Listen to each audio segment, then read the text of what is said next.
बहुत ही इमोशनल, मैं वापस आऊंगा का रिस्पांस कॉन्स्टेंटली बहुत ही इमोशनल है और लोगों को बहुत पसंद आ रही है।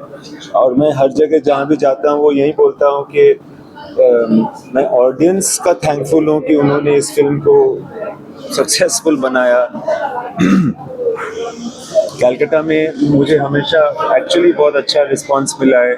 जब मैं टीवी भी बनाता था मुझे याद है, मुझे लगता था कि कलकत्ता के लोगों को, बंगाल के लोगों को मेरा काम पसंद आता है।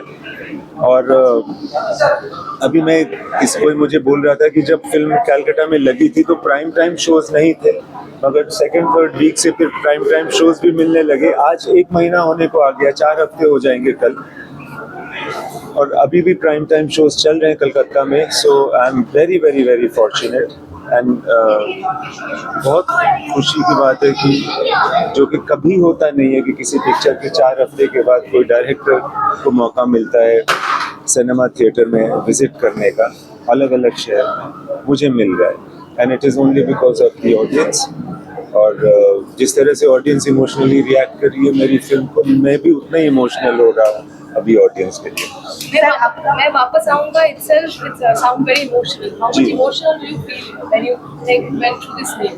First when you Yeah, it is a very emotional name because you know why? Because partition में जो भी अपना घर छोड़ के आया था ना, वो हमेशा यही बोल के आया था कि मैं वापस आऊंगा, and almost nobody could make it back, which is why it is a very emotional name.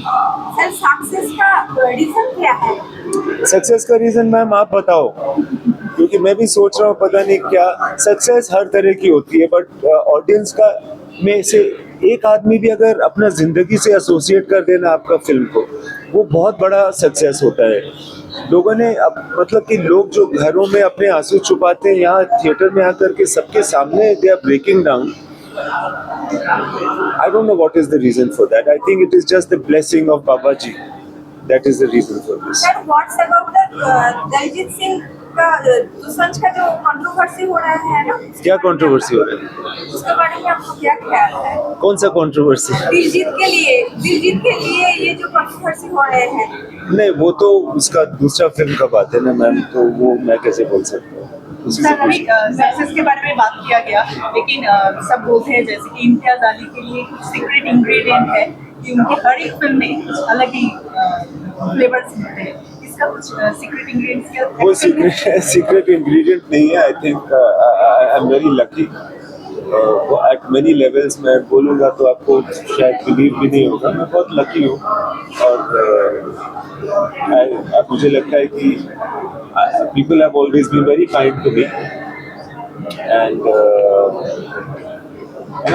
one thing that is interesting for me is that people are always very interesting, and जब मैं कहीं भी, जैसे कि आज मैं कलकत्ता में ना गाड़ी में आ रहा था तो मुझे लग रहा था, मैं फोन पे था थोड़ी देर, तो फिर फोन को हटाया मैंने और मैं बैठ गया। मुझे सोचा the show is on, you know, let's enjoy, the world is also like a film, you know. And उस फिल्म में बहुत सारे ये जो, जब आप लाइफ को देखते हैं ना उस तरह से बहुत सारे इंस्पिरेशंस आपको मिलते हैं जो बाद में मेरी फिल्म में आ जाता है। That is the reason. Sir Mumbai का बारिश और कोलकाता का बारिश फर्क बहुत है। बहुत ज्यादा फर्क है। बॉम्बे का बारिश शुरू होता है तो 4 दिन चलता है, कलकत्ता का बारिश जब शुरू होता है तो 4 घंटा भी नहीं चलता। सर फिर पंजाब की स्टोरी, फिर एक लव स्टोरी, तो जब भी में क्यों नहीं है?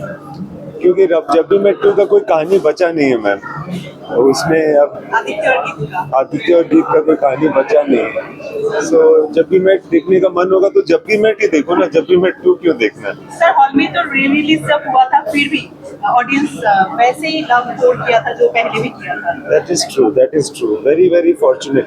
और सबसे री रिलीज का जो कॉन्सेप्ट है ना, ये मुझे बहुत अच्छा लगता है, बिकॉज जब हम लोग फिल्म बनाते हैं ना तो हम लोग यही सोच के बनाते हैं कि फिल्म परमानेंट होता है और उसको री रिलीज करने से ही उसको दोबारा देखा जा सकता है, एंजॉय किया जा सकता है। और एक यंगर जनरेशन, जो जनरेशन जब भी मेट के टाइम पे पढ़ा नहीं था, देखने के लायक नहीं था, वो अब देख सकता है।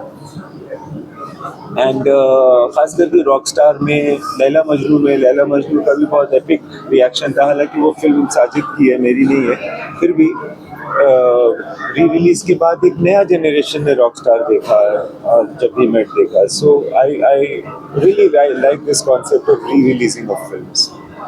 सर अगर आप कोलकाता में फिर से आएंगे, मतलब अगर आपको बोलना पड़ेगा मैं वापस आऊंगा, तो क्या क्या रीजन? हाँ, क्या क्या रीजन होगा? अरे बहुत रीजन होगा। मैं मतलब कि there are so many places to eat, there are so many book shops to visit, there are so many places to get very fine tea. Calcutta में almost everything is so beautiful. It's my favorite city in the country. I have so many relatives. मेरे बहुत सारे relatives यहाँ रहे। मैं बहुत, आप लोग सब जब पैदा भी नहीं हुए होंगे तब से मैं कलकत्ता आ रहा हूँ, रह रहा हूँ। अपना हर समर वेकेशन में मैं यहीं रहा करता था, एलियट रोड में।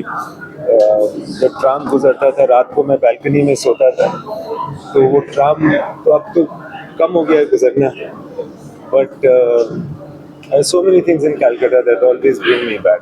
Sir, Sir, any message for your fans in Bengal? Keep watching films in cinema theaters. Bengal has a huge legacy of films. And आप लोग फिल्म बनाते रहो, फिल्म देखते रहो, थिएटर में जाके फिल्म देखते रहो। इससे ज़्यादा कुछ करना नहीं है। आप लोग थिएटर में फिल्म देखोगे, ऑटोमेटिकली बेटर सिनेमा बनेगा। बंगाल में फिल्म्स के बारे में कुछ बोलने का ज़रूरत ही नहीं है। जो सबसे बड़े फिल्म डायरेक्टर्स इस देश के हैं वो सब बंगाल के ही हैं। तो आप लोगों को वो लेगेसी को एज अ बोझ नहीं, you don't think of it as a load कि मेरे को सत्यजीत रे बनना है। You just be whatever you are today and make enjoy cinema, but watch in theaters. That is my advice. Sir next film के बारे में कुछ बताएंगे? नेक्स्ट फिल्म के बारे में? नेक्स्ट फिल्म के बारे में मैं खुद ही सोच रहा होता हूँ। एक्चुअली जब मेरे को फ्री टाइम मिलता है मैं वही सोचता हूँ। एक तो कहानी मेरे दिमाग में चल रहा है, ये रिस्पॉन्स देखने के बाद, ये जैसे कि मैं हर दिन थिएटर में रहता हूँ, आप लोगों को तो पता ही होगा। कोई ना कोई शहर में कोई ना कोई थिएटर में जाता ही हूँ, 3-4 थिएटर में।